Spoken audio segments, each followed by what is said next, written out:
नमस्कार साथियों, हमारे YouTube चैनल में आपका स्वागत है। अपनी तैयारी को एक लेवल अप करने के लिए हमारे चैनल को सब्सक्राइब करें, बेल आइकन ज़रूर प्रेस करें जिससे सभी नोटिफिकेशंस आपको टाइम से मिलते रहें। समसामयिक घटनाचक्र दृष्टि 2025 जिसमें एक साल का अद्यतन करंट अफेयर्स है। अंतर्राष्ट्रीय परिदृश्य में आज हम अध्ययन करेंगे अंतर्राष्ट्रीय प्रकरण जिसमें सूचियाँ, रिपोर्ट्स, इंडेक्सेस दी हुई हैं, भाग 2 का। चलिए शुरू करते हैं। Time person of the year 2024 वर्ष 1923 में स्थापित टाइम पत्रिका द्वारा वर्ष 1927 से प्रतिवर्ष पर्सन ऑफ द ईयर का चुनाव किया जाता है। वर्ष 1927 में पहला पर्सन ऑफ द ईयर तत्कालीन परिप्रेक्ष्य में man of the year Charles Lindberg को चुना गया था। भारत की तरफ से महात्मा गांधी पहले व एकमात्र भारतीय हैं जिन्हें वर्ष 1930 में टाइम पत्रिका ने पर्सन ऑफ द ईयर चुना था। हालांकि वर्ष 2014 और 16 के Time person of the year online readers poll का विजेता भारतीय प्रधानमंत्री नरेंद्र मोदी जी को घोषित किया गया था।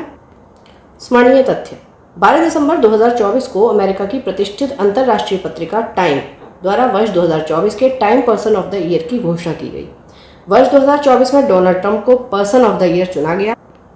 ज्ञातव्य है कि इससे पूर्व वर्ष 2016 में भी श्री ट्रंप को time person of the year घोषित किया गया था जब वे पहली बार अमेरिका के राष्ट्रपति चुने गए थे। Athlete of the year 2024 Caitlin Clark अमेरिकी महिला बास्केटबॉल खिलाड़ी। CEO of the year Lisa Su semiconductor company AMD की CEO. Icon of the year Elton John, ये ब्रिटिश गायक हैं। Word of the year 2024 Oxford dictionary ने वर्ष 2024 हेतु ब्रेन रॉट को वर्ड ऑफ द ईयर घोषित किया है। मेरियम वेबस्टर डिक्शनरी द्वारा पोलराइजेशन को वर्ड ऑफ द ईयर घोषित किया। कॉलिंस डिक्शनरी द्वारा ब्रैट को वर्ड ऑफ द ईयर घोषित किया है और कैम्ब्रिज डिक्शनरी द्वारा मैनिफेस्ट को वर्ड ऑफ द ईयर घोषित किया है। तो हर एक डिक्शनरी द्वारा अलग अलग किए गए हैं, इन्हें याद रखना है। जलवायु परिवर्तन प्रदर्शन सूचकांक 2025 जलवायु परिवर्तन प्रदर्शन सूचकांक CCPI climate change performance index अंतर्राष्ट्रीय जलवायु परिवर्तन नीति में पारदर्शिता को बढ़ाने का एक स्वतंत्र साधन है।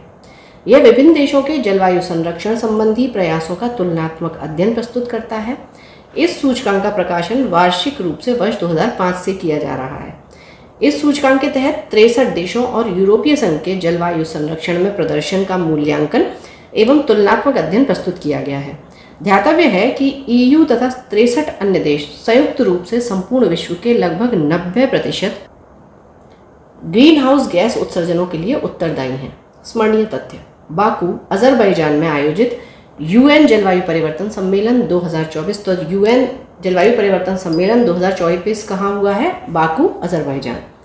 यानी कि COP29 के दौरान 20 नवंबर 2024 को German watch, climate action network तथा न्यू क्लाइमेट इंस्टीट्यूट द्वारा संयुक्त रूप से जलवायु परिवर्तन प्रदर्शन सूचकांक 2025 जारी किया गया। यह सूचकांक का 20वां संस्करण है। CCPI 2025 में शीर्ष 3 स्थानों में कोई भी देश अपना स्थान नहीं बना सका। डेनमार्क ने CCPI 2025 में सर्वोच्च रैंक वाले देश के रूप में समग्र रूप से चौथा स्थान, स्कोर रहा इसका 78.37 हासिल किया। ईरान स्कोर 17.47 को सूचकांक में अंतिम 67वां स्थान प्राप्त हुआ है। डेनमार्क मतलब फर्स्ट, सेकंड, थर्ड पर कोई नहीं है, फोर्थ पर है और ईरान 67th पर है। CCPI 2025 में विश्व का सबसे बड़ा कार्बन डाइऑक्साइड उत्सर्जक देश चीन 55वें स्थान पर, जबकि दूसरा सबसे बड़ा उत्सर्जक देश जो है अमेरिका 57वें स्थान पर है।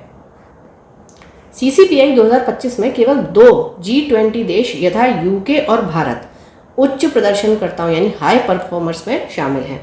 ज्ञातव्य है कि विश्व में ग्रीन हाउस गैसों के 75% से अधिक उत्सर्जनों के लिए G20 देश जिम्मेदार हैं। CCPI के घटक: यह सूचकांक 4 श्रेणियों में विभक्त 14 संकेतकों में देशों के समग्र प्रदर्शन के आधार पर जारी किया जाता है। 4 श्रेणियां कौन कौन सी हैं? ग्रीन हाउस गैस उत्सर्जन कुल स्कोर का 40%, नवीकरणीय ऊर्जा कुल स्कोर का 20%, ऊर्जा उपयोग कुल स्कोर का 20%, जलवायु नीति कुल स्कोर का 20%। CCPI 2025 शीर्ष देश: तो चौथे पर है डेनमार्क, 5वें पर नीदरलैंड्स, 6वें पर यूनाइटेड किंगडम, 7वें पर है फिलीपींस, 8वें पर मोरक्को, 9वें पर नॉर्वे और 10वें पर इसमें भारत है। तो भारत का देखिए अच्छा प्रदर्शन रहा है। CCPI 2025 अंतिम 3 देश: 67 पे है ईरान, 66 पे है सऊदी अरब और 65 पे है UAE। सूचकांक में भारत। जलवायु परिवर्तन प्रदर्शन सूचकांक 2025 में भारत को 10वां स्थान, स्कोर रहा 67.99 प्राप्त हुआ है। भारत वर्ष 2023 की रिपोर्ट में 8वें स्थान पर और 2024 में 7वें स्थान पर था। इस सूचकांक को निर्धारित करने वाली 4 श्रेणियों में भारत का प्रदर्शन निम्नवत है। तो भारत का प्रदर्शन रहा ग्रीन हाउस गैस उत्सर्जन में स्कोर रहा 28.78 और रैंक थी 13। और समग्र रेटिंग की बात करें तो उच्च। नवीकरणीय ऊर्जा में स्कोर रहा 6.49, रैंक रही 33 और जो रेटिंग थी वो थी निम्न। ऊर्जा उपयोग में 15.53, रैंक रही 11 उच्च। और जलवायु नीति 17.20, रैंक रही 7 और जो समग्र रेटिंग थी वो थी मध्यम। QS Asia university rankings 2025। QS Asia university rankings को ब्रिटिश कंपनी QS यानी कि क्वैक्वेरेली साइमंड्स द्वारा प्रकाशित किया जाता है। यह रैंकिंग प्रत्येक वर्ष एशिया के शीर्ष विश्वविद्यालयों पर प्रकाश डालती है। इस रैंकिंग के तहत संस्थानों का मूल्यांकन 11 संकेतकों यानी इंडिकेटर्स के आधार पर किया गया। स्मरणीय तथ्य, 6 नवंबर 2024 को QS एशिया यूनिवर्सिटी रैंकिंग्स 2025 को जारी किया गया। यह इस रैंकिंग का 17वां संस्करण है। इस वर्ष की रैंकिंग में 25 देशों एवं क्षेत्रों के कुल 986 संस्थानों को शामिल किया गया है। इस रैंकिंग में सर्वाधिक विश्वविद्यालय भारत के हैं 162। ज्ञातव्य है कि पिछले वर्ष भारत के 148 विश्वविद्यालय इस रैंकिंग में शामिल थे। चीन का पेकिंग विश्वविद्यालय एशिया का सर्वश्रेष्ठ विश्वविद्यालय रहा। एशिया के 3 शीर्ष विश्वविद्यालय वर्ष 2025। तो पहले पर रहा पेकिंग विश्वविद्यालय चीन मुख्य भूमि में, हांगकांग विश्वविद्यालय हांगकांग SAR और तीसरे पर रहा नेशनल यूनिवर्सिटी ऑफ सिंगापुर। वर्ष 2025 शीर्ष 100 में शामिल भारतीय विश्वविद्यालय या संस्थान। तो भारतीय रैंक में 1 रैंक है और एशिया में 44। इस पर रहा IIT दिल्ली नई दिल्ली, ठीक है। दूसरी है भारत में और एशियाई रैंक है 48 रहा IIT बॉम्बे यानी मुंबई। तीसरे पर रहा 56 रैंक है एशियाई रैंक में IIT मद्रास। चौथे पर भारतीय रैंक और एशियाई रैंक 60 पर IIT खड़गपुर। और 5वीं रैंक भारत के हिसाब से और एशियाई रैंक 62 यानी 62 IISc बेंगलुरु कर्नाटक। भारत में 6ठी रैंक और एशियाई के हिसाब से 67 IIT कानपुर उत्तर प्रदेश में और 7वीं रैंक भारत के हिसाब से और 81 रैंक एशियाई रैंक के हिसाब से दिल्ली विश्वविद्यालय। विश्व की 10 बड़ी अर्थव्यवस्थाएं 2025। जून 2025 में फोर्ब्स द्वारा वर्ष 2025 में विश्व की शीर्ष 10 अर्थव्यवस्थाएं top 10 largest economies in the world in 2025 से संबंधित आंकड़े जारी किए गए। इसके संदर्भ में डाटा का स्रोत 6 जून 2025 तक के IMF द्वारा लिए गए आंकड़े हैं। IMF यानी कि इंटरनेशनल मॉनेटरी फंड। इसकी स्थापना कब हुई थी ये आप मुझे कमेंट बॉक्स में बताएंगे। स्मरणीय तथ्य, जारी आंकड़ों के अनुसार वर्ष 2025 में GDP के संदर्भ में शीर्ष पर संयुक्त राज्य अमेरिका है। उसके बाद क्रमशः चीन, जर्मनी और भारत है, यानी भारत का चौथा स्थान है। GDP के संदर्भ में वैश्विक स्तर पर भारत का चौथा स्थान है। वर्ष 2025 में विश्व की 5 सबसे बड़ी अर्थव्यवस्थाएं निम्न हैं। रैंक देश GDP USD ट्रिलियन में, प्रति व्यक्ति GDP USD 1000 में और वार्षिक GDP वृद्धि दर प्रतिशत में। ठीक है, तो पहले पर सीधा देख लेते हैं। USA है, दूसरे पर चीन है, तीसरे पर जर्मनी, चौथे पर भारत और 5वें पर जापान। और ये जो आंकड़े हैं ये 6 जून 2025 तक के हैं। World giving index 2024। अगस्त 2024 में चैरिटीज एंड फाउंडेशन द्वारा वर्ल्ड गिविंग इंडेक्स 2024 जारी किया गया। WGI 2024 उदारता यानी कि जेनरसिटी से संबंधित वैश्विक प्रवृत्तियों पर प्रकाश डालता है। स्मरणीय तथ्य, WGI 2024 में विश्व के 142 देशों को शामिल किया गया। रिपोर्ट के अनुसार इंडोनेशिया विश्व का सर्वाधिक उदार देश, मोस्ट जेनरस कंट्री है। WGI 2024 में भारत ने 26वां स्थान हासिल किया है। वर्ष 2024 की रैंकिंग में अंतिम 4 देश पोलैंड, जापान, कंबोडिया और लिथुआनिया है। वर्ल्ड गिविंग इंडेक्स 2024 में शीर्ष 3 देश की बात करेंगे तो पहले पर इंडोनेशिया है, दूसरे पर केन्या और तीसरे पर Singapore. Rule of law index 2024। World justice project WJP एक स्वतंत्र बहुविषयक मुद्दों पर काम करने वाला संगठन है जो कानून के शासन, रूल ऑफ लॉ को आगे बढ़ाने, प्रोत्साहित करने तथा जागरूकता पैदा करने के लिए विश्व भर में कार्य कर रहा है। इसका मुख्यालय वॉशिंगटन DC में स्थित है। स्मरणीय तथ्य, 23 अक्टूबर 2024 को वर्ल्ड जस्टिस प्रोजेक्ट द्वारा रूल ऑफ लॉ इंडेक्स 2024 जारी किया गया। यह सूचकांक विश्व के 142 देशों एवं क्षेत्राधिकारों वैश्विक जनसंख्या का लगभग 95% में कानून के शासन रूल ऑफ लॉ का मापन करता है। इस सूचकांक के अनुसार लगातार 7वें वर्ष विश्व स्तर पर कानून के शासन में गिरावट दर्ज की गई है। विगत वर्ष सर्वेक्षण में किए गए 57% देशों में कानून के शासन में गिरावट दर्ज की गई है। हालांकि भारत उन गिने चुने देशों में शामिल है जिनके WJP rule of law index score में वृद्धि दर्ज की गई है। रूल ऑफ लॉ इंडेक्स 2024 में भारत को 79वां स्थान प्राप्त हुआ है। रूल ऑफ लॉ इंडेक्स 2024 में शीर्ष 3 देश, पहले पर है डेनमार्क, दूसरे पर है नॉर्वे, तीसरे पर है फिनलैंड। प्रविधि रूल ऑफ लॉ इंडेक्स में देशों के प्रदर्शन का मूल्यांकन निम्नलिखित 8 कारकों फैक्टर्स में विभक्त 44 संकेतकों यानी इंडिकेटर्स के आधार पर किया गया है। सरकारी शक्तियों पर अवरोध, कॉन्स्ट्रेंट्स ऑन गवर्नमेंट पावर्स, भ्रष्टाचार की अनुपस्थिति, एब्सेंस ऑफ करप्शन, खुली सरकार, ओपन गवर्नमेंट, मौलिक अधिकार, फंडामेंटल राइट्स, आदेश एवं सुरक्षा, ऑर्डर एंड सिक्योरिटी, नियामक प्रवर्तन, रेगुलेटरी एनफोर्समेंट, नागरिक न्याय, सिविल जस्टिस, आपराधिक न्याय, क्रिमिनल जस्टिस। नोबेल पुरस्कार 2024 21 अक्टूबर 1833 को स्टॉकहोम में जन्मे स्वीडिश आविष्कारक एवं उद्यमी अल्फ्रेड नोबेल नोबेल पुरस्कार के संस्थापक हैं। अल्फ्रेड नोबेल की वसीयत में उल्लिखित उनकी इच्छा को पूर्ण करने हेतु वर्ष 1900 में एक निजी संस्थान के रूप में नोबेल फाउंडेशन की स्थापना की गई। स्मरणीय तथ्य, अर्थशास्त्र का नोबेल पुरस्कार 2024 14 अक्टूबर 2024 को स्टॉकहोम स्वीडन स्थित the Royal Swedish Academy of Sciences द्वारा अर्थशास्त्र के नोबेल पुरस्कार 2024 Sveriges Riksbank Prize in Economic Sciences in Memory of Alfred Nobel 2024 की घोषणा की गई। इस वर्ष यह पुरस्कार संयुक्त रूप से जिन 3 अर्थशास्त्रियों को प्रदान किया जाएगा वो हैं Daron Acemoglu Massachusetts Institute of Technology America के, Simon Johnson Massachusetts Institute of Technology America और जेम्स रॉबिन्सन शिकागो विश्वविद्यालय अमेरिका। इन तीनों अर्थशास्त्रियों को यह पुरस्कार संस्थाओं यानी इंस्टीट्यूशंस के गठन और आर्थिक समृद्धि पर उनके प्रभाव से संबंधित शोध के लिए प्रदान किया जाएगा।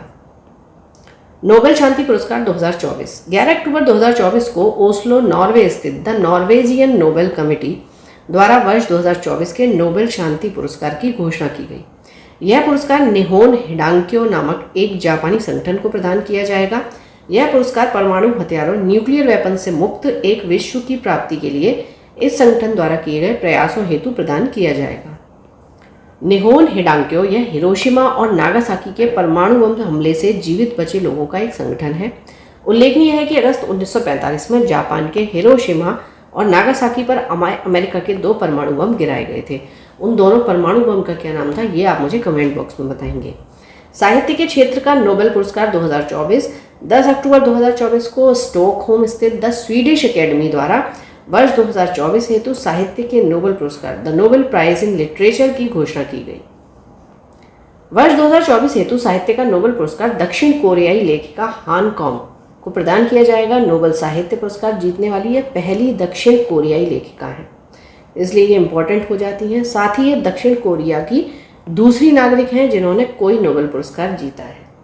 इनसे पूर्व वर्ष 2000 में दक्षिण कोरिया के तत्कालीन राष्ट्रपति किम डे जुंग को नोबेल शांति पुरस्कार प्रदान किया गया था। हांगकांग नोबेल साहित्य पुरस्कार जीतने वाली पहली एशियाई महिला भी हैं। हांगकांग को यह पुरस्कार उनके गहन काव्यात्मक गद्य पोएटिक प्रोज के लिए प्रदान किया गया है जो ऐतिहासिक त्रासदियों का सामना करता है और मानव जीवन की नाजुकता को उजागर करता है। हांगकांग को अंतर्राष्ट्रीय स्तर पर उनके उपन्यास द वेजिटेरियन के लिए जाना जाता है। वर्ष 2015 में इस उपन्यास का अंग्रेजी में अनुवाद डेबोरा स्मिथ द्वारा किया गया था। द वेजिटेरियन को इंटरनेशनल बुकर प्राइज 2016 से सम्मानित किया गया। रसायन विज्ञान का नोबेल पुरस्कार 2024 9 अक्टूबर 2024 को स्टॉकहोम स्वीडन स्थित the Royal Swedish Academy of Sciences द्वारा वर्ष 2024 हेतु रसायन विज्ञान के क्षेत्र के नोबेल पुरस्कार की घोषणा की गई।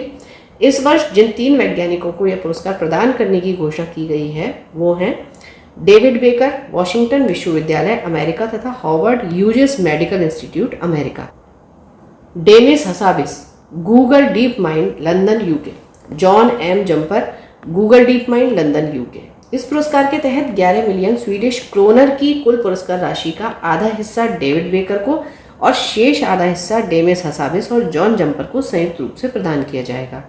डेविड बेकर का कार्य क्या है इसमें? वर्ष 2024 हेतु रसायन विज्ञान के क्षेत्र का नोबेल पुरस्कार जीवन के सरल रासायनिक उपकरणों अर्थात प्रोटीन से संबंधित उपलब्धियों को मान्यता प्रदान करता है। इन तीनों वैज्ञानिकों ने कंप्यूटिंग और कृत्रिम बुद्धिमत्ता आर्टिफिशियल इंटेलिजेंस के माध्यम से प्रोटीन के रहस्यों को उजागर करने में सफलता प्राप्त की। डेमिस हसाबिस और जॉन जंपर का कार्य क्या है? डेमिस हसाबिस और जॉन जंपर को प्रोटीन संरचना की भविष्यवाणी प्रोटीन स्ट्रक्चर प्रेडिक्शन के लिए वर्ष 2024 हेतु रसायन विज्ञान के नोबेल पुरस्कार से सम्मानित किया जाएगा। इन दोनों वैज्ञानिकों ने कृत्रिम बुद्धिमत्ता का उपयोग करके एक ऐसी समस्या का सफलतापूर्वक समाधान किया है जिससे रसायनज्ञ 50 से अधिक वर्षों तक जूझते रहे हैं। यह समस्या थी प्रोटीन की जटिल संरचनाओं की भविष्यवाणी करना। वर्ष 2020 में डेमिस हसाबिस और जॉन जंपर ने एक AI मॉडल प्रस्तुत किया जिसे अल्फाफोल्ड 2 कहा जाता है। भौतिक विज्ञान का नोबेल पुरस्कार 2024 8 अक्टूबर 2024 को स्टॉकहोम स्वीडन स्थित the Royal Swedish of Sciences द्वारा वर्ष 2024 हेतु भौतिक विज्ञान के क्षेत्र के नोबेल पुरस्कार the Nobel Prize in Physics की घोषणा की गई। यह पुरस्कार संयुक्त रूप से जिन दो वैज्ञानिकों को प्रदान करने की घोषणा की गई है वे हैं जॉन जे हॉपफील्ड प्रिंसटन विश्वविद्यालय अमेरिका और जॉफ्री ई हिंटन टोरंटो विश्वविद्यालय कनाडा। इन वैज्ञानिकों को यह पुरस्कार कृत्रिम तंत्रिका नेटवर्क ANN यानी आर्टिफिशियल न्यूरल नेटवर्क्स के साथ मशीन लर्निंग को सक्षम बनाने वाली मौलिक खोजों और आविष्कारों के लिए प्रदान किया जाएगा। चिकित्सा विज्ञान का नोबेल पुरस्कार 2024 7 अक्टूबर 2024 को the Nobel assembly eight Karolinska institute Sweden द्वारा वर्ष 2024 हेतु चिकित्सा विज्ञान के क्षेत्र के नोबेल पुरस्कार की घोषणा की गई। ये आपको देख लेना है कि घोषणा कौन कर रहा है। ठीक है, कहीं स्वीडिश एकेडमी कर रही है, कहीं Nobel assembly eight Karolinska institute कर रहा है। ठीक है, तो किस किस क्षेत्र में जो पुरस्कार हैं उनकी घोषणा कहाँ पर की जा रही है इसका हमें ध्यान देना है। इस वर्ष यह पुरस्कार संयुक्त रूप से जिन दो वैज्ञानिकों को प्रदान किया जाएगा वे हैं विक्टर एम्ब्रोस अमेरिका और गैरी रुवकुन अमेरिका से। इन्हें यह पुरस्कार माइक्रो RNA की खोज और पोस्ट ट्रांसक्रिप्शनल जीन रेगुलेशन में इसकी भूमिका के लिए प्रदान किया जाएगा। वर्ष 1993 में इन दोनों वैज्ञानिकों ने छोटे RNA अणुओं के एक नए वर्ग यानी कि न्यू क्लास की खोज की जिसे माइक्रो RNA कहा जाता है। टाइम्स वैश्विक विश्वविद्यालय रैंकिंग्स 2025। टाइम्स वैश्विक विश्वविद्यालय रैंकिंग्स ब्रिटिश पत्रिका टाइम्स हायर एजुकेशन का एक वार्षिक प्रकाशन है।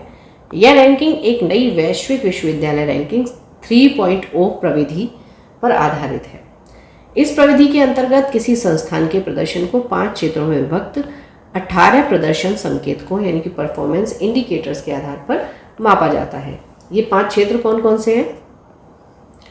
शिक्षण टीचिंग, अनुसंधान परिवेश रिसर्च एनवायरनमेंट, अनुसंधान गुणवत्ता रिसर्च क्वालिटी, अंतर्राष्ट्रीय दृष्टिकोण इंटरनेशनल आउटलुक, उद्योग इंडस्ट्री। स्मरणीय तथ्य 9 अक्टूबर 2024 को Times Higher Education the Times Higher Education द्वारा वैश्विक विश्वविद्यालय रैंकिंग्स 2025 वर्ल्ड यूनिवर्सिटी रैंकिंग्स 2025 जारी की गई। यह इस रिपोर्ट का 21वां संस्करण है। वर्ष 2025 की रैंकिंग में विश्व के 115 देशों एवं क्षेत्रों के कुल 2092 विश्वविद्यालयों को रैंक प्रदान की गई। रैंकिंग में अमेरिका के सर्वाधिक 174 संस्थानों को शामिल किया गया है।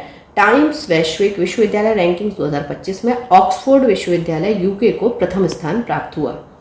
ऑक्सफोर्ड विश्वविद्यालय इस रैंकिंग में लगातार 9वीं बार प्रथम स्थान पर काबिज हुआ है यानी कि रहा है। सद्य रैंकिंग के अनुसार भारतीय विज्ञान संस्थान Bengaluru, Indian institute of science Bengaluru Bharat का शीर्ष संस्थान है। इसे रैंक समूह 201 से 250 में शामिल किया गया है।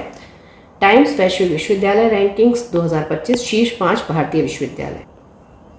रैंक समूह विश्वविद्यालय स्थान, तो रैंक समूह 201 से 250 की बात करेंगे तो इसमें भारतीय विज्ञान संस्थान बेंगलुरु कर्नाटक, 401 से 500 में है अन्ना विश्वविद्यालय चेन्नई तमिलनाडु, 401 से 500 में ही है महात्मा गांधी विश्वविद्यालय केरल और 401 से 500 में ही है Savita institute of medical and technical sciences Chennai, 401 से 500 में ही है Shoolini university of biotechnology and management sciences. ये है बझोल हिमाचल प्रदेश में। तो भारतीय विज्ञान संस्थान जो बेंगलुरु कर्नाटक में है वो 201 से 250 में है, बाकी के सारे जो हैं वो 401 से 500 के बीच में है। वैश्विक बहुआयामी गरीबी सूचकांक 2024। वैश्विक बहुआयामी गरीबी सूचकांक का विकास वर्ष 2010 में ऑक्सफोर्ड गरीबी एवं मानव विकास पहल OPHI Oxford poverty and human development initiative तथा संयुक्त राष्ट्र विकास कार्यक्रम UNDP के मानव विकास रिपोर्ट कार्यक्रम HDRO द्वारा किया गया था। OPHI तथा UNDP ने एल्कीरे फॉस्टर विधि का विकास बहुआयामी गरीबी के मापन के लिए किया है। ठीक है, तो आपको विधि पता होनी चाहिए। कौन सी विधि है? एल्कीरे फॉस्टर विधि। सभी के लिए एक बेहतर तथा अधिक टिकाऊ भविष्य के निर्माण के उद्देश्य से वर्ष 2015 में 17 सतत विकास लक्ष्यों यानी कि SDGs को अपनाया गया। SDG के अंतर्गत लक्ष्य 1 वर्ष 2030 तक विश्व से गरीबी के संपूर्ण तथा सभी रूपों के उन्मूलन से संबंधित है। SDG 1 को प्राप्त करने की दिशा में हो रही प्रगति को मापने का एक साधन वैश्विक बहुआयामी गरीबी सूचकांक है। वर्ष 2010 से वैश्विक बहुआयामी गरीबी सूचकांक multi dimensional poverty index MPI विश्व के 100 से अधिक देशों में व्याप्त गरीबी की तीव्र या विभत्स एक्यूट स्थिति का तुलनात्मक अध्ययन करता है। स्मरणीय तथ्य: 17 अक्टूबर 2024 को संयुक्त राष्ट्र विकास कार्यक्रम UNDP और ऑक्सफोर्ड गरीबी एवं मानव विकास पहल Oxford poverty and human development initiative द्वारा संयुक्त रूप से वैश्विक बहुआयामी गरीबी सूचकांक global multi dimensional poverty index 2024 को प्रकाशित किया गया। इस वर्ष की रिपोर्ट का केंद्रीय विषय है संघर्ष के मध्य गरीबी, पॉवर्टी एमिड कॉन्फ्लिक्ट। वैश्विक बहुआयामी गरीबी सूचकांक 2024 के तहत विश्व के 112 देशों में रहने वाले 6.3 बिलियन लोगों से संबंधित आंकड़ों को संकलित किया गया है। इन 6.3 बिलियन लोगों में से 1.1 बिलियन लोग यानी कि 18.3% गंभीर बहुआयामी गरीबी एक्यूट मल्टी डायमेंशनल पॉवर्टी की स्थिति में निवास कर रहे हैं। इन 1.1 बिलियन गरीब लोगों में से आधी से अधिक संख्या यानी कि 584 मिलियन 18 वर्ष से कम आयु वर्ग के बच्चों की है। उल्लेखनीय है कि वैश्विक स्तर पर 27.9% बच्चे गरीबी की स्थिति में निवास कर रहे हैं, जबकि वयस्कों के संदर्भ में यह संख्या 13.5% है। कुल 1.1 बिलियन बहुआयामी रूप से गरीबी लोगों में 553 मिलियन लोग यानी 48.2% उप सहारा अफ्रीका में निवासित हैं। लगभग समझ लीजिए आधे के करीब। जबकि बहुआयामी गरीब लोगों की 402 मिलियन यानी कि 35% जनसंख्या दक्षिण एशिया में निवासित है। स्पष्ट है कि विश्व की बहुआयामी रूप से गरीब 83.2% जनसंख्या उप सहारा अफ्रीका और दक्षिण एशिया में निवास कर रही है। बहुआयामी गरीबों की 83.7% जनसंख्या ग्रामीण क्षेत्रों में निवास करती है। इस रिपोर्ट के अनुसार संघर्ष यानी कि कॉन्फ्लिक्ट से प्रभावित देशों में गरीबी दर उन देशों की तुलना में लगभग 3 गुना अधिक है जो संघर्ष से प्रभावित नहीं है, यानी कि जहाँ पर संघर्ष चल रहा है वहाँ पर गरीबी ज़्यादा है। लगभग 40% बहुआयामी रूप से गरीब लोग 455 मिलियन ऐसे देशों में निवास कर रहे हैं जो युद्ध, अस्थिरता और कम शांति की स्थिति का सामना कर रहे हैं। वैश्विक MPI 2024 गरीबों की सर्वाधिक संख्या वाले शीर्ष 5 देश तो देश हो गए और बहुआयामी गरीबों की संख्या मिलियन में। तो सबसे पहले पर यहाँ देखिए Bharat 234 million, Pakistan 93, Ethiopia 86, Nigeria 74 और कांगो लोकतांत्रिक गणराज्य 66। संयुक्त रूप से इन पांचों देशों में बहुआयामी रूप से करीब 1.1 बिलियन लोगों की लगभग आधी संख्या 48.1% निवास करती है, यानी कि 5 देश हैं और 5 देश में लगभग 50% के करीब लगभग गरीब रहते हैं। भारत की स्थिति: भारत ने बहुआयामी गरीबी में कमी लाने में उल्लेखनीय सफलता प्राप्त की है। भारत का MPI मूल्य वर्ष 2005-06 के 0.283 से घटकर वर्ष 2015-16 में 0.122 तथा वर्ष 2019 से 21 में 0.069 हो गया है। भारत में वर्ष 2005-06 में बहुआयामी गरीबी की स्थिति में निवास कर रहे लोगों की संख्या लगभग 645.9 मिलियन यानी 55.1% थी, जो वर्ष 2015-16 में घटकर 371.9 मिलियन यानी 27.7% तथा 2019 से 21 में 231.8 मिलियन यानी कि 16.4% हो गई। भारत ऊर्जा दक्षता हब में शामिल होने की मंजूरी। ऊर्जा दक्षता हब एनर्जी एफिशिएंसी हब की स्थापना वर्ष 2019 में सरकारों के मध्य एक स्वैच्छिक सहयोग वॉलंटरी कोलैबोरेशन के रूप में की गई थी। इसका उद्देश्य ऊर्जा दक्षता की तैनाती को सुदृढ़ करने के लिए वैश्विक संवाद को बढ़ावा देना है। हालांकि इस हब की औपचारिक स्थापना वर्ष 2019 में ही हो गई थी, लेकिन इसे आधिकारिक रूप से लॉन्च वर्ष 2021 में किया गया और इस प्रकार इसका पूर्ण पैमाने पर संचालन प्रारंभ हुआ।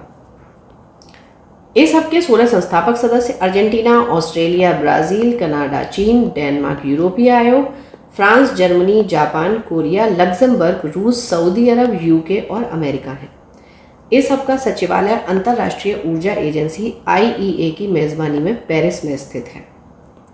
अच्छा, जब भी आप देखते हैं कि जैसे कंट्रीज़ के नाम हैं और आप देख रहे हैं, अब जैसे इसमें 16 कंट्रीज़ हैं, तो हमें कैसे याद रहें, तो उसके लिए आप अपने साथ एक मैप लें और मैप में कॉन्टिनेंट वाइज इन कंट्रीज़ को लर्न करें। या तो आप लेफ़्ट टू राइट चलें या राइट टू लेफ़्ट चलें, कि जैसे जैसे ये कंट्रीज़ आती जाएं आप उनको उस तरीके से लर्न करते जाएं, तो वो आपको याद करने में ईजी होगा। नहीं तो इस तरीके से कहीं से हम अर्जेंटीना ले लेंगे, कहीं ऑस्ट्रेलिया, ब्राज़ील, मतलब कहीं से रूस ले लिया है, कहीं यूरोप की कंट्री आ गई, कहीं नॉर्थ अमेरिका, कहीं साउथ अमेरिका, कहीं एशिया, तो वो टफ होता है। ठीक है, तो एक बार आप उस तरीके से इन कंट्रीज़ को याद कर देखेंगे तो आप इजीली याद कर पाएंगे, क्योंकि मैप आपको इजीली याद हो जाता है। स्मरणीय तथ्य: 3 अगस्त 2024 को प्रधानमंत्री नरेंद्र मोदी की अध्यक्षता में केंद्रीय मंत्रिमंडल ने आशय पत्र लेटर ऑफ इंटेंट पर हस्ताक्षर के माध्यम से भारत को ऊर्जा दक्षता हब में शामिल होने की स्वीकृति प्रदान की। ऊर्जा दक्षता bureau BEE, bureau of energy efficiency को भारत की ओर से इस हब के लिए कार्यान्वयन एजेंसी, इम्प्लीमेंटिंग एजेंसी के रूप में नामित किया गया है। BEE हब की गतिविधियों में भारत की भागीदारी को सुगम बनाने में महत्वपूर्ण भूमिका निभाएगा। वर्तमान में इसके भारत सहित कुल 17 देश सदस्य हैं। वैश्विक नवाचार सूचकांक 2024: वर्ष 2007 से वैश्विक नवाचार सूचकांक GII ग्लोबल इनोवेशन इंडेक्स का प्रकाशन प्रतिवर्ष किया जा रहा है। इस सूचकांक का प्रकाशन विश्व बौद्धिक संपदा संगठन यानी कि World Intellectual Property Organization WIPO द्वारा किया जाता है। ठीक है, वैश्विक नवाचार सूचकांक कौन जारी करता है? विश्व बौद्धिक संपदा संगठन। WIPO द्वारा इस सूचकांक का प्रकाशन द पोर्टुलन्स इंस्टीट्यूट की भागीदारी में किया गया है। साथ ही इस सूचकांक के प्रकाशन में कॉर्पोरेट नेटवर्क भागीदारों यथा the confederation of Indian industry CII एवं Brazilian national confederation of industry CNI आदि की सहयोगी भूमिका रही है। स्मरणीय तथ्य: 26 सितंबर 2024 को वैश्विक नवाचार सूचकांक 2024 जारी किया गया। यह इस सूचकांक का 17वां संस्करण है। इस संस्करण का शीर्षक है सामाजिक उद्यमिता के वादे को उजागर करना, यानी unlocking the promise of social entrepreneurship. वैश्विक नवाचार सूचकांक 2024 में विश्व की कुल 133 अर्थव्यवस्थाओं के नवाचार प्रदर्शन इनोवेशन परफॉर्मेंस को मापकर उन्हें रैंकिंग प्रदान की गई है। वैश्विक नवाचार सूचकांक 2024 में स्विट्जरलैंड को लगातार 14वें वर्ष प्रथम स्थान प्राप्त हुआ है, तो ध्यान रखना है। अर्थात इसे विश्व की सबसे नवाचारी अर्थव्यवस्था मोस्ट इनोवेटेड इन इकोनॉमी घोषित किया गया। अंगोला स्कोर 10.2 को इस सूचकांक में अंतिम 133वां स्थान प्राप्त हुआ है। वैश्विक नवाचार सूचकांक 2024 शीर्ष 3 देश, पहले पर स्विट्जरलैंड है, दूसरे पर स्वीडन है और तीसरे पर अमेरिका। भारत को लगातार 14वें वर्ष इनोवेशन ओवर परफॉर्मर घोषित किया गया 2011 से 2024 के बीच। वैश्विक नवाचार सूचकांक 2024 में भारत को 39वीं रैंक स्कोर है 38.3 प्राप्त हुआ। GII 2023 में भारत 40वें स्थान पर था। विज्ञान एवं प्रौद्योगिकी नवाचार क्लस्टर्स। वैश्विक नवाचार सूचकांक 2024 के तहत विश्व के सबसे बड़े विज्ञान एवं प्रौद्योगिकी नवाचार clusters biggest science and technology innovation clusters की भी घोषणा की गई। टोक्यो योकोहामा जापान विश्व का सबसे बड़ा विज्ञान एवं प्रौद्योगिकी हब है। विश्व के शीर्ष 100 विज्ञान एवं प्रौद्योगिकी क्लस्टर्स में भारत के 4 शहर बेंगलुरु, दिल्ली, मुंबई एवं चेन्नई शामिल हैं। विश्व प्रतिभा रैंकिंग 2024। प्रतिवर्ष विश्व प्रतिभा रैंकिंग वर्ल्ड टैलेंट रैंकिंग को प्रकाशन इंस्टीट्यूट फॉर मैनेजमेंट डेवलपमेंट द्वारा किया जाता है। इस रैंकिंग के तहत किसी देश की अपनी घरेलू प्रतिभाओं के कौशल एवं योग्यता को विकसित करने की क्षमता का मूल्यांकन किया जाता है। स्मरणीय तथ्य: सितंबर 2024 में IMD international institute for management development world competitiveness centre द्वारा विश्व प्रतिभा रैंकिंग 2024 वर्ल्ड टैलेंट रैंकिंग 2024 जारी की गई। यह इस रैंकिंग का 11वां संस्करण है। विश्व प्रतिभा रैंकिंग WTR 2024 में विश्व की कुल 67 अर्थव्यवस्थाओं को शामिल किया गया है। विश्व प्रतिभा रैंकिंग 2024 में शीर्ष 3 देश हैं। पहले पर है स्विट्जरलैंड, दूसरे पर सिंगापुर और तीसरे पर लग्जमबर्ग। WTR 2024 में सम्मिलित 67 देशों की सूची में भारत ने 58वां स्थान स्कोर जो है इसका 40.47 प्राप्त किया है और 2023 में इस रैंकिंग में भारत 56वें स्थान पर था।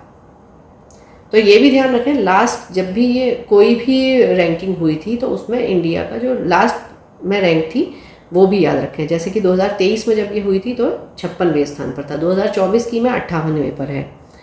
तो इसी तरीके से जो बाकी भी हमने इंडेक्सेस की हैं तो उसमें रैंकिंग दी हुई है तो उसको भी हमें ध्यान देना है, क्योंकि कई बार क्या होता है कि एक रैंकिंग के बारे में वो 2 या 3 पॉइंट्स पूछ लेते हैं और उसमें ये पूछ लिया जाता है कि इस साल 58 है, लास्ट ईयर 56 थी, कौन कौन से इसमें से ठीक है, कौन सा नहीं है।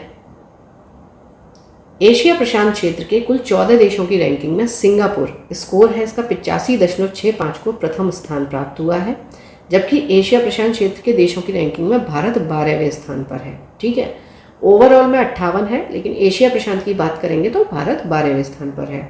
विश्व प्रतिभा रैंकिंग 2024 में मंगोलिया को अंतिम 67वां स्थान प्राप्त हुआ है।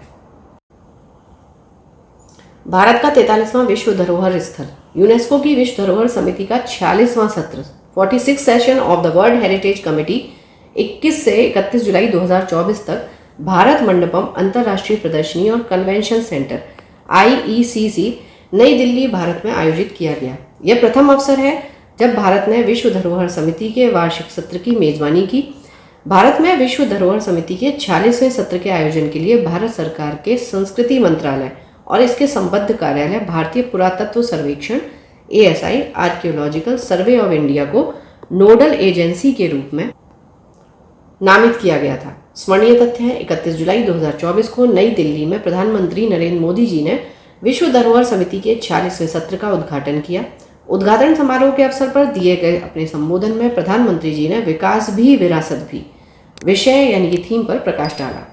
प्रधानमंत्री जी ने यूनेस्को विश्व धरोहर केंद्र वर्ल्ड हेरिटेज सेंटर को $1 मिलियन के अनुदान की घोषणा की। इस योगदान का उपयोग क्षमता निर्माण, तकनीकी सहायता और विश्व धरोहर स्थलों के संरक्षण में किया जाएगा। इस योगदान से विशेष रूप से वैश्विक दक्षिण ग्लोबल साउथ के देशों को लाभ प्राप्त होगा।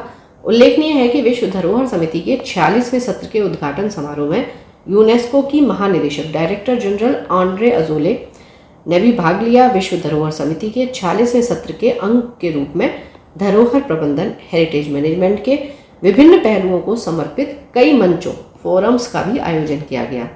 इनमें विश्व धरोहर युवा पेशेवर forum, world heritage young professionals forum 2024 तथा विश्व धरोहर स्थल प्रबंधकों के forum, world heritage site managers forum का आयोजन शामिल है। उल्लेखनीय है कि विश्व धरोहर समिति के 46वें सत्र के उद्घाटन समारोह में प्रधानमंत्री जी द्वारा की गई घोषणा के अनुसार भारत में युवा पेशेवरों के लिए विश्व धरोहर प्रबंधन में एक सर्टिफिकेट कार्यक्रम प्रारंभ किया गया है। विश्व धरोहर समिति के 46वें सत्र के दौरान इस समिति द्वारा विश्व भर के कुल 24 नए स्थलों को यूनेस्को की विश्व धरोहर सूची में शामिल किया गया। इन 24 नए स्थलों में 19 सांस्कृतिक कल्चरल स्थल, 4 प्राकृतिक नेचुरल तथा 1 मिश्रित मिक्स स्थल है। इन नए स्थलों को शामिल किए जाने के बाद अब विश्व के 168 देशों में विश्व धरोहर स्थलों की कुल संख्या बढ़कर 1223 हो गई है। विश्व धरोहर समिति के 46वें सत्र के दौरान 26 जुलाई 2024 को असम भारत स्थित मोइदम्स अहोम राजवंश की टीला दफन प्रणाली moidams the mount burial system of the Ahom dynasty को आधिकारिक तौर पर यूनेस्को की विश्व धरोहर सूची में शामिल करने की घोषणा की गई। यह भारत का 43वां विश्व धरोहर स्थल है। साथ ही यह विश्व धरोहर सूची में शामिल होने वाला असम का तीसरा स्थल है। इसके पूर्व असम स्थित काजीरंगा राष्ट्रीय उद्यान और मानस वन्यजीव अभयारण्य को विश्व धरोहर सूची में शामिल किया जा चुका है। उपयुक्त दोनों स्थलों को प्राकृतिक श्रेणी, ये दोनों जो है नेचुरल कैटेगरी के अंतर्गत वर्ष 1985 में विश्व धरोहर सूची में शामिल किया गया था, जबकि मोइदम्स को सांस्कृतिक श्रेणी यानी कि कल्चरल कैटेगरी में विश्व धरोहर सूची में शामिल किया गया है। स्पष्ट है कि मोइदम्स विश्व धरोहर सूची में शामिल किया जाने वाला असम का पहला सांस्कृतिक स्थल, फर्स्ट कल्चरल साइट है। लोगो। विश्व धरोहर समिति के 46वें सत्र का लोगो कर्नाटक स्थित हम्पी में स्मारकों का समूह, groups of monuments of Hampi से प्रेरित है, जो कि एक विश्व धरोहर स्थल है। इस लोगो में हम्पी स्थित विजय विठल मंदिर के सामने स्थित पत्थर के रथ स्टोन चैरियट को प्रदर्शित किया गया है, जो कि एक प्रतिष्ठित स्मारक है। इस लोगो यानी कि प्रतीक चिन्ह की टैगलाइन है सह नौ यशः। यह टैगलाइन संस्कृत में है, जिसका हिंदी में अर्थ है हमारा गौरव बढ़े, मे आर ग्लोरी ग्लो। उल्लेखनीय है कि यह टैगलाइन प्राचीन संस्कृत ग्रंथ तैत्तिरीय उपनिषद से ली गई है। मोइदम्स। मोइदम्स असम के चराईदेव जिले में स्थित है। पूर्वी असम में पटकाई पर्वतमाला की तलहटी में यानी कि फुट हिल्स में स्थित मोइदम्स वास्तव में टीले नुमा संरचना में दफनाने की एक व्यवस्था है। इन्हें ताई अहोम राजवंश द्वारा स्थापित किया गया था।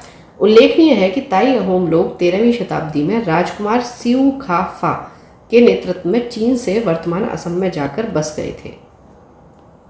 13वीं शताब्दी सी यानी कि कॉमन एरा से लेकर 19वीं शताब्दी सी तक की 600 वर्षों की अवधि के दौरान ताई अहोम लोगों ने चराई देव में मोइदम्स या दूसरे शब्दों में आत्मा के लिए घर, होम फॉर स्पिरिट का निर्माण किया था। ताई अहोम लोगों ने अपने राजाओं को दिव्य यानी कि डिवाइन मानते हुए उनकी मृत्यु के पश्चात उन्हें शाही रूप से दफनाने के लिए मोइदम्स का निर्माण करके एक विशेष अंत्येष्टि परंपरा का विकास किया था। इन गुंबददार टीलों का निर्माण प्रारंभ में लकड़ी और बाद में पत्थर एवं पकी हुई ईंटों का उपयोग करके किया गया। तो पहले ईंटों का यूज़ किया जाता था इसमें, और फिर वो पहले इसमें लकड़ी का किया जाता था और बाद में पत्थर और पकी हुई ईंटों का उपयोग किया गया। इससे संबंधित विवरण अहोम के पारंपरिक प्रमाणिक साहित्य चांग रुंग फुकन में दर्ज है। चराई देव के मोइदम्स की तुलना प्राचीन चीन के शाही मकबरों, रॉयल टॉम्ब्स और मिस्र के फेरो के पिरामिडों से की जा सकती है। यूनेस्को विश्व धरोहर स्थलों की संख्या शीर्ष 6 देश की बात करेंगे तो पहले पर है इटली। इटली में है, इटली के जो 60 स्थल हैं वो विश्व धरोहर सूची में है। चीन के 59, केवल एक कम है। तीसरे पर है जर्मनी 54, चौथे पर है फ्रांस 53, पांचवें पर है स्पेन 50 और फिर छठे पर है भारत 43 यानी 43। विश्व धरोहर स्थलों की संख्या के संदर्भ में भारत विश्व में छठे स्थान पर है। पिछले एक दशक के दौरान यूनेस्को की विश्व धरोहर सूची में भारत के कुल 13 स्थलों को शामिल किया गया है। भारत विश्व धरोहर स्थल कुल 43। तो अब स्थल, राज्य या केंद्र शासित प्रदेश और शामिल होने की तिथि। ठीक है, पहले बात करेंगे सांस्कृतिक स्थल। आगरा का किला उत्तर प्रदेश में 1983 में, अजंता की गुफाएं महाराष्ट्र 1983, एलोरा की गुफाएं महाराष्ट्र 1983, ताजमहल उत्तर प्रदेश 1983।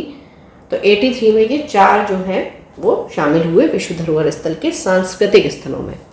फिर महाबलीपुरम में स्मारकों का समूह तमिलनाडु में, ये 1984, सूर्य मंदिर कोणार्क उड़ीसा 1984 में।